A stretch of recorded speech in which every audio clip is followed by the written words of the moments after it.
Hello friends, welcome back to my channel.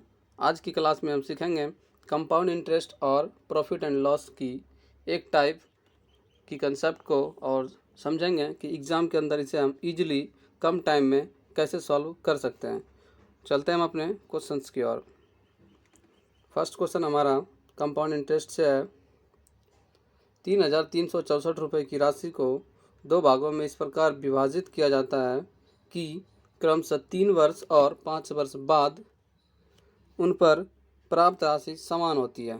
जो भी उनका ब्याज निकलता है वो इक्वल है।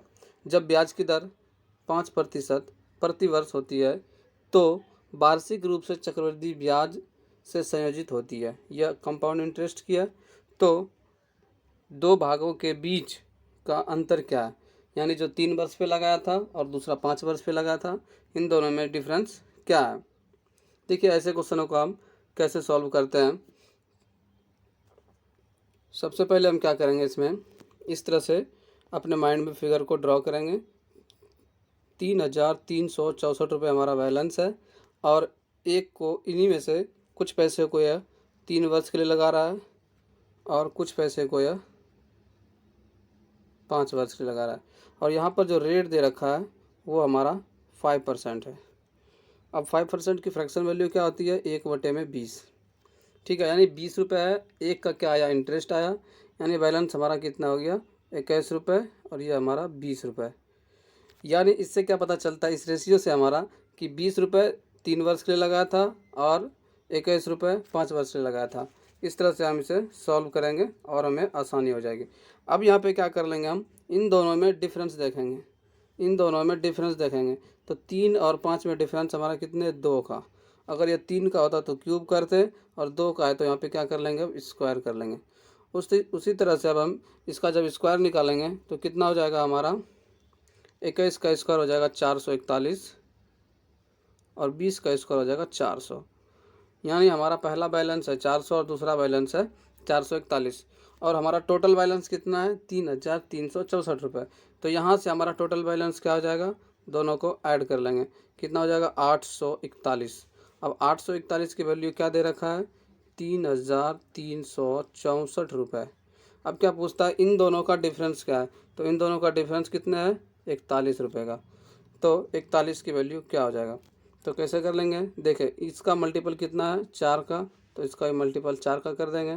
तो हमारा राइट आंसर क्या आ जाएगा, 4 और 4 चौक 16, 164।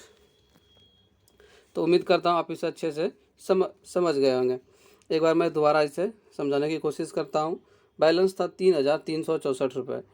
कुछ पैसे को लगा रहा था 3 साल के लिए और कुछ पैसे को लगा रहा था 5 साल के लिए। ठीक है, यहाँ पे रेट दोनों के लिए इक्वल था, 5%, और जो उनका इंटरेस्ट मिला था वो भी दोनों इक्वल था। हमने यहाँ पे क्या किया, शॉर्ट करने के लिए इनको 5% की फ्रैक्शन वैल्यू होती है 1/20। ठीक है, तो यहाँ पे एक हम ऐड कर देंगे, 21/20। अब इन दोनों में डिफरेंस देखेंगे, 2 साल का है तो हम यहाँ से स्क्वायर कर लेंगे। स्क्वायर करने के बाद फिर हमने क्या किया, इन दोनों को ऐड कर दिया तो पता चला 841 हमारा रेशियो में है।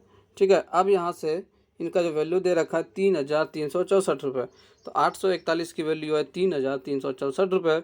और क्वेश्चन कहता है कि दो भागों के बीच का डिफरेंस क्या है, तो इन दोनों के बीच डिफरेंस क्या है, 41 रुपये। तो 41 का हमने मल्टीपल कर दिया, तब कितना आया, 164 रुपये।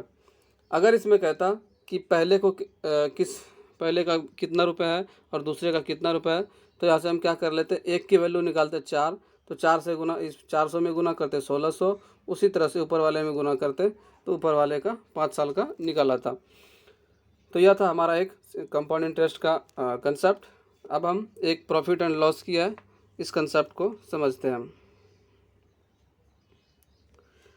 यह हमारा क्वेश्चन है, जब एक वस्तु को 1188 रुपये में बेचा जाता है तो अर्जित प्रतिशत लाभ x% होता है।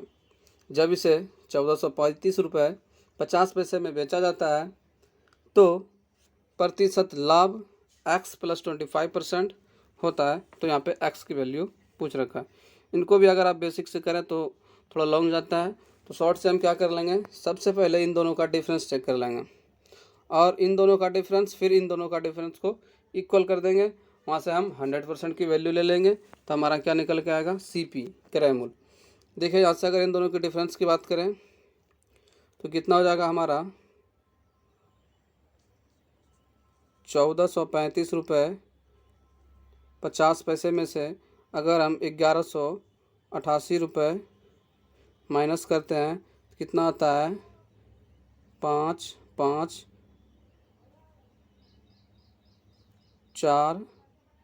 4 यहाँ पे 1188 था तो यहाँ पे हमारा कितना हो जाएगा 7 हो जाएगा, 7 और यहाँ पे 2। तो यह जो हमारा निकल का यह डिफरेंस कितना आया 2475 रुपये और एक अंक के बाद दशमलव था, हमने यहाँ पे दशमलव दिया। अब इन दोनों के अगर डिफरेंस की बात करें तो 25% है, तो यानी 25% की वैल्यू जो है वह हमारा 247 रुपये 50 पैसा है। 25% इक्वल टू 247 रुपये 50 पैसा। तो यहाँ से हम 100% की वैल्यू निकाल लेते हैं, कितना आ जाएगा 25 नम 225 और 25 नम 225 9.9 और 100% से जब मल्टीपल करेंगे कितना आ जाएगा 990। तो 990 हमारा क्या निकल के आ जाएगा CP, ठीक है 990 हमारा यहाँ पे CP आ गया। अब देखिए 1188 रुपये में उसने बेचा है और क्रय मूल्य कितना निकल के आया 990 रुपये। तो यहाँ से पता चल रहा है प्रॉफिट हमारा कितना हुआ 198 का, क्या कर दिया हमने माइनस कर दिया 198 का। अब 99 पे क्या हुआ है, इसको प्रॉफिट हुआ है, प्रतिशत में बदलने के लिए क्या कर दिया हमने 100 का मल्टीपल कर दिया, ठीक है। अब यहाँ से 1010 कैंसिल और ये हमारा 2 बार में कैंसिल, तो यानी प्रॉफिट कितना आया हमें 20% का, 20% का। अब इसमें समझने वाली बात है, हमने यहाँ पर क्या निकाल लिया x% की वैल्यू, x% की वैल्यू निकाल लिया और यह पूछ भी रखा है x की वैल्यू, तो x की वैल्यू कितना निकल के आया 20%, यही हमारा राइट आंसर हो जाएगा। देखिए इसमें हमने सबसे पहले क्या किया इन दोनों का डिफरेंस लिया और फिर हम जो दोनों में प्रॉफिट हो रहा था उन दोनों का डिफरेंस लिया। तो प्रतिशत में कितना था 25% का डिफरेंस और उनके पैसे में डिफरेंस था 247 रुपये 50 पैसे। जब वहाँ से मैंने 100% निकाला तो इनका क्या निकल के आता है CP, ठीक है CP निकल के आता है कॉस्ट प्राइस। फिर अब इसने SP क्या है इसका 1188 रुपये है, माइनस किया तो क्या निकल गया प्रॉफिट 198 का, किसके ऊपर 990 के ऊपर। प्रतिशत में बदलने के लिए यहाँ पे मैंने 100 का मल्टीपल किया तो 20% इसका प्रॉफिट हुआ। कौन सा, अब ये किसकी वैल्यू निकल के आता है, यही वैल्यू x की निकल के आता है। तो आई होप आपको बहुत ही अच्छा लगा ये वीडियो, अपने दोस्तों के बीच ज़रूर इसे शेयर करें और कमेंट करके बताएं कि वीडियो कैसा लगा। आज के लिए इतना ही, वीडियो देखने के लिए आपका बहुत बहुत धन्यवाद।